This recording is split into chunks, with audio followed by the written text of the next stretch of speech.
In this video, I'm going to show you how you can attach a file or a link or a document in your messages in Slack. If you found this video helpful, I'll kindly request that you support me by liking the video and also by subscribing to this channel.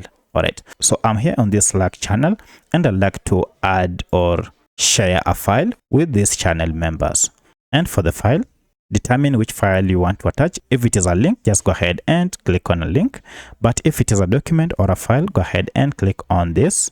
And this will take you to these options where you have either to attach a Canva list or you can even upload the file from your computer. So if I click on upload from computer, this will take me to my computer and I'll have to go ahead and choose the file that I want to attach.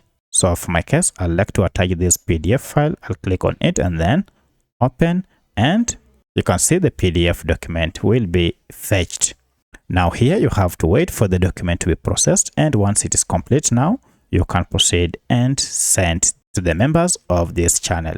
Once you send, now each and every member in that channel will be able to see or find that attachment. So that's how you can send a file to channel members in Slack. If you have any other question, kindly let me know in the comment section. Otherwise, thanks for watching and let's meet in the next video.